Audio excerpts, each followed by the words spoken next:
Hello दोस्तों, मेरा नाम है अमित और एक नए वीडियो में आप सबका स्वागत है। क्या आप एक नया रेफ्रिजरेटर लेने का प्लान कर रहे हो या फिर आप क्या ऑलरेडी कंफ्यूज हो कि मैं सैमसंग लूं या फिर वर्लपूल? क्या आपका बजट टाइट है या फिर स्पेसिफिक फीचर्स आपको चाहिए? और सबसे बड़ी बात, क्या आप ऑनलाइन वीडियोस और रिव्यूज देखकर और भी ज्यादा कंफ्यूज हो गए हो?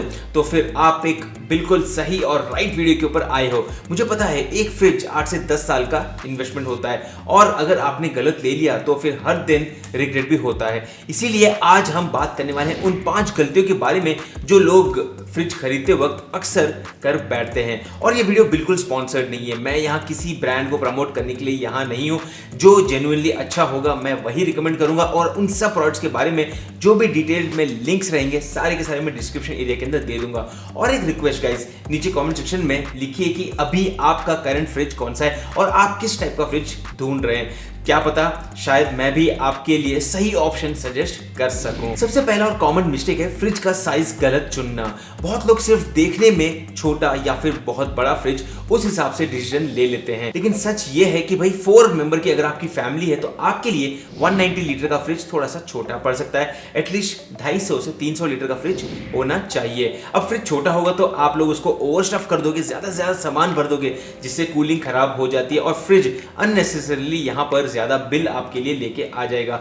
दूसरी तरफ अगर आपने अननेसेसरीली बड़ा फ्रिज ले लिया, भाई पैसा है तो बड़ा ही ले लेते हैं, तो आपका मंथली करंट इलेक्ट्रिसिटी का जो बिल रहेगा वो साइलेंटली बढ़ता रहेगा। तो ये सब चीजों के बारे में हमें ध्यान रखना है। Now time for a tip.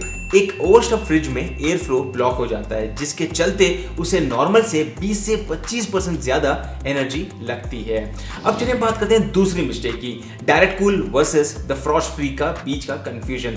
Direct cool freezes normally सस्ते जरूर होते हैं, लेकिन आपको मैन्युअली डीफ्रॉस्ट करना पड़ता है, हर हफ्ते बर्फ निकालना पड़ता है और नॉइजी भी ये हो सकते हैं। मुझे याद है जब मैं भी छोटा था तो अपने मदर के साथ फ्रिज को हम साफ करते थे, डीफ्रॉस्ट करते थे, काफी सारा गंदा पानी भी निकलता और ये बहुत ही बड़ा सा एक प्रोसीजर होता है जिसमें हमें कंप्लीट खाने को भी बाहर निकालना पड़ता है। लेकिन अभी फ्रॉस्ट फ्री फ्रिजेस मिलते हैं जो महंगे तो होते हैं लेकिन मॉडर्न टेक्नोलॉजी के साथ भी आते हैं।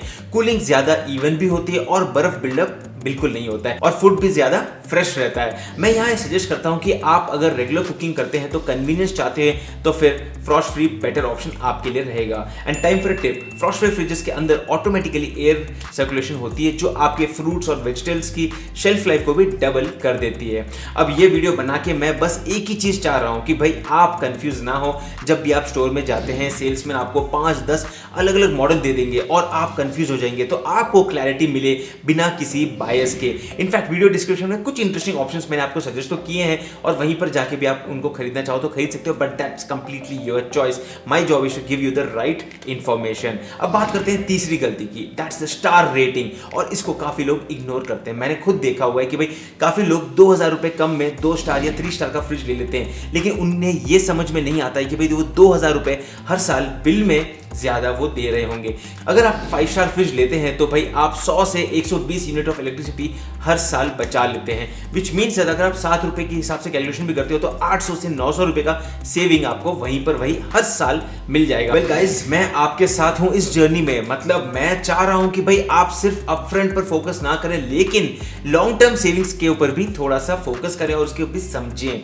अब चलिए बात करते हैं चौथी मिस्टेक की या चौथी गलती की, अंदर के लेआउट पर ध्यान ना देना। बाहर से फ्रिज देख लिया और लोग कहते हैं कि भाई ये तो 300 लीटर का है, काफी है, लेकिन अंदर की यूजेबल स्पेस, वेजिटेबल्स बॉक्स का साइज, बॉटल रैक प्लेसमेंट, ये सब वेरी करता है। बस बाहर से दिखावा मत देखो कि भाई दिखने में ब्यूटीफुल फ्रिज लग रहा है, नहीं, अंदर के कंपार्टमेंट्स के ऊपर फोकस करो। अगर आप एक वेजिटेरियन फैमिली हो तो फ्रीजर नीचे होना चाहिए ताकि आपका जो फ्रिज का पोर्शन है वो आपको एक कंफर्टेबल हाइट के ऊपर अवेलेबल हो और सीधा आप जो भी सामान निकालना चाहो वो आराम से निकाल सको। और अगर आप पार्टीज या गेस्ट आपके घर बहुत ज्यादा आते हैं तो फिर कन्वर्टेबल फ्रिज भी ले सकते हैं जिसमें फ्रीजर को आप फ्रिज बना के यूज भी कर सकते हैं। Time for a tip, vegetarians के फ्रिज का यूसेज जो होता है ना वो नॉन वेज फैमिलीज के कंपैरिजन में 80% तक ज्यादा होता है, तो लेआउट बहुत ही ज्यादा मैटर करता है। अब ये सब मैं इसलिए बता रहा हूं गाइस ताकि आप ना बाद में फील ना करें कि शायद एक बेटर मॉडल हम ले सकते थे।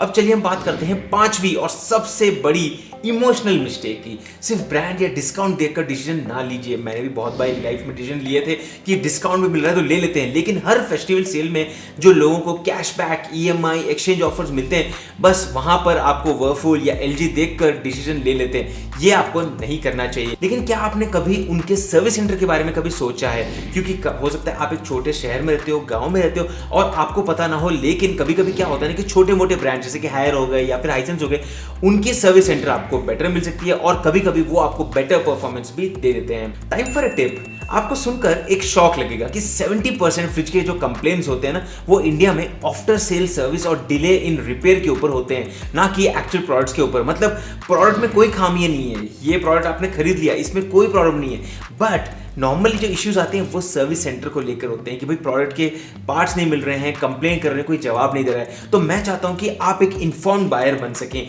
जो स्मार्ट क्वेश्चंस पूछ सकें और रिग्रेट फ्री परचेज भी कर सकें। अब चलिए हम कंप्लीट एक क्विक रिकैप करते हैं इस वीडियो की, जहां पर हमने बात की थी 5 वो फ्रिज लेने के मिस्टेक्स को जिसको आपको अवॉइड करने चाहिए। सबसे पहला है कैपेसिटी गलत सेलेक्ट करना।